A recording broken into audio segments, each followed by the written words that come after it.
What I'm about to tell you sounds like it's out of some fiction spy thriller, but it actually happened, and it happened in our own government.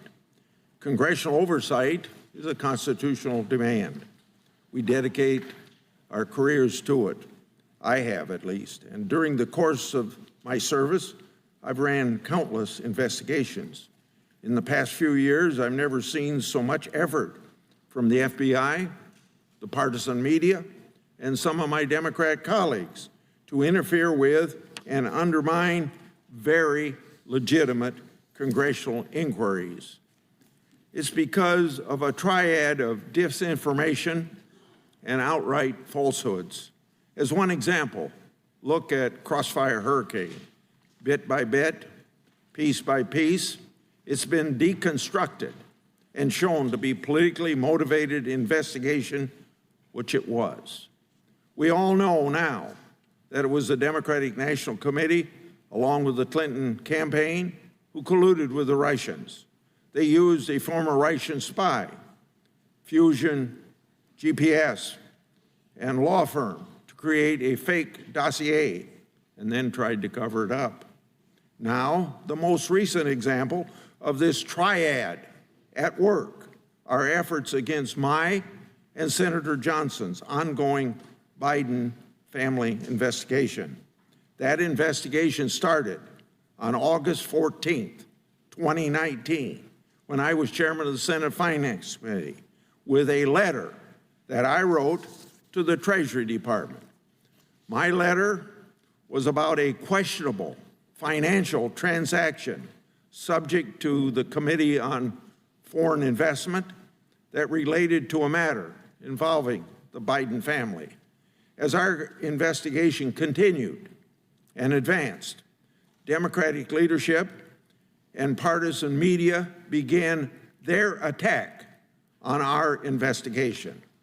This is where that spy thriller starts to heat up. On July 13th, 2020, then Minority Leader Schumer, Senator Warner, then Speaker Pelosi, and then Chairman Schiff sent a letter with a classified attachment to the FBI. That letter expressed a purported belief that Congress was the subject of a foreign disinformation campaign. The letter was targeted at the Johnson-Grassley investigation. However, the classified attachment included unclassified element that attempted and failed to tie our work to a Russian agent named Andrei Derkach. Unsurprisingly, those unclassified elements were leaked to the press to support a false campaign accusing Senator Johnson of me of relying on material from a Russian agent and thus advancing Russian disinformation. Of course, it was pure nonsense that the irresponsible media portrayed this all as the truth. Guess what then? Chairman Schiff claimed without any evidence whatsoever that our oversight work was rooted in Russian disinformation. Of course, you know, he conveniently left out that our oversight work was actually rooted in official U.S. government and Obama administration records. Then, guess what? Senator Blumenthal also wrote an op-ed in the Washington Post accusing our investigation of, quote, perpetuating Russian disinformation in the U.S. Senate, end of quote. And then, guess what? Minority Leader Schumer and then Ranking Member Wyden tried to offer a resolution in the Senate disparaging our Biden investigation. They, in a sense, were basically calling us Russian stooges. Pretty simple. That violated Senate rules in their efforts and, of course, were appropriately shut down. On July the 16th, 2020, mere days after the July 13th letter, then ranking members Wyden and Peters wrote a letter to me and Senator Johnson, asking for a briefing from the FBI's Foreign Influence Task Force. Our staff and the ranking member's staff had already, now remember, we had already received a briefing March of 2020 that put the issue to rest. So why another briefing? The point being, there was no real purpose for another briefing, let alone a member-level briefing, other than to further undermine our investigation. Some of our Democratic colleagues weren't interested in anything but using the briefing to try and destroy our investigation. But at these Democrats' insistence, the FBI caved. In August 2020, Senator Johnson and I had that infamous briefing from the FBI that was needless. And then, as we had feared, the contents of that briefing were later leaked to the Washington Post, even though the FBI had promised us confidentiality. That leak outrageously and inaccurately connected that FBI briefing to our investigation in another effort to falsely label our good government oversight work as Russian disinformation. Now, the Wall Street Journal editorial board was on top of it because that board did the right thing and wrote a piece about the briefing titled, quote, "The FBI's dubious briefing. Did the Bureau set up two GOP senators at the behest of Democrats?" End of quote. So, simply put, the briefing was unnecessary and completely irrelevant to the substance of our investigation. It was only done because the Democrats wanted to do so. They could try and smear us, and the FBI wrongly did their bidding. To this very day, Director Wray refuses to provide Senator Johnson and me, as constitutional officers, records relating to that briefing, including the alleged intelligence basis for it. Director Wray has consistently failed to perform duties required of his position.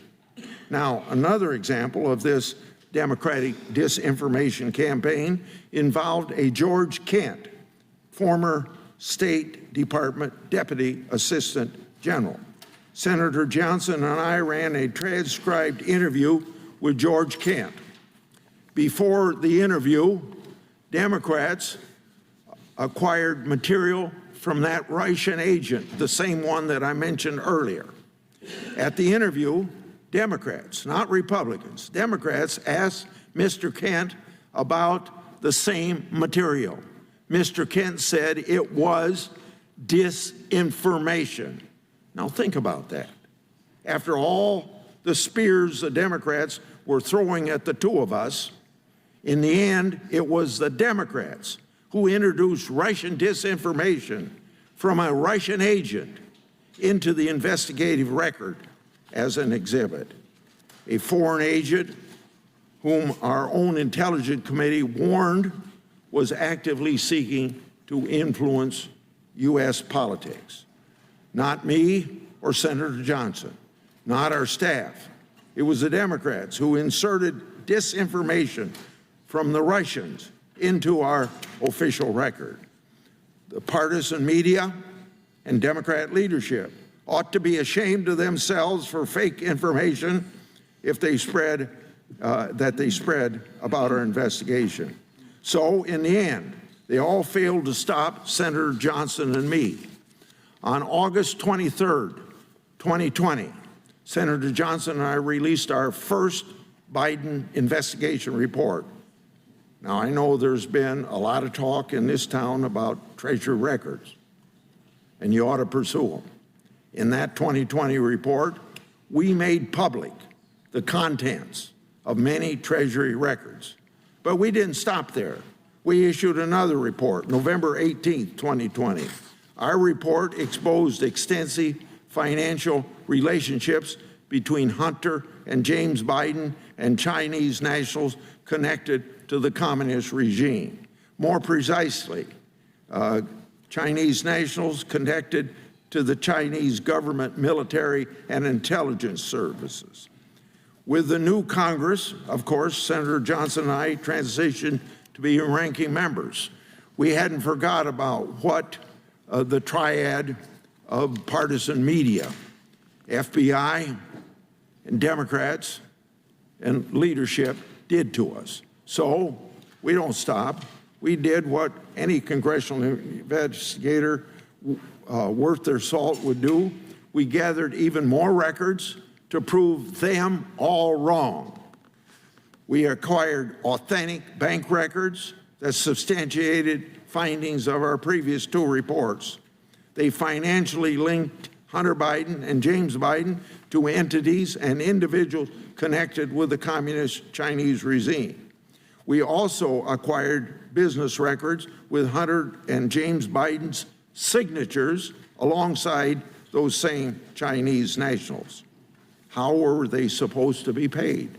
According to bank records, there were wires from companies linked to the communist regime. In 3-floor speeches, we made those bank records public and asked this question to our partisan detractors, the same ones that I mentioned throughout my remarks, and maybe a lot of others. Are these official bank records Russian disinformation? We also shared hundreds of pages of bank records with U.S. Attorney Weiss. He failed to respond. Now, as our investigation continued, whistleblowers approached my office with allegations that the FBI created an assessment in August 2020, the same month that the FBI briefed me and Senator Johnson. According to these whistleblowers, that assessment was used by FBI headquarters to improperly discredit negative Hunter Biden information as, you might expect, disinformation. As a result, this scheme allegedly caused investigative activity to entirely cease. It's been further alleged to me that in September 2020, the same month Senator Johnson and I released our first report, those FBI headquarters personnel began placing their analysis of the credibility of reporting related to the Biden family in what I've been told is a restricted access sub-file. Further allegations to my office involved FBI personnel at the Washington field office who improperly ordered information to be closed by the FBI related to Hunter Biden's potential criminal conduct in October 2020, just before the election, even though it was verified or it was verifiable. Other whistleblower disclosures to my office make clear that the FBI has within its possession very significant, impactful, and voluminous evidence with respect to potential criminal conduct by Hunter and James Biden. These disclosures also allege that Joe Biden was aware of Hunter Biden's business arrangements and may have been involved in some of them. We still aren't sure what's been done with this information. The FBI's track record doesn't create much faith that the information is going to be followed up on. It's clear to me that the Justice Department and the FBI are suffering from a political infection that, if it's not defeated, will cause the American people no longer to trust these storied institutions. It will also threaten the American way of life. Unfortunately, what you've heard from me, this story of government abuse and political treachery, is scarier than fiction. It really happened. But, Mr. Chairman, your committee here, so assembled, has an opportunity to help us write the last chapter in this real-life drama. You must relentlessly pursue the facts and the evidence. Senator Johnson and I will do the same and willing to work with you. Thank you.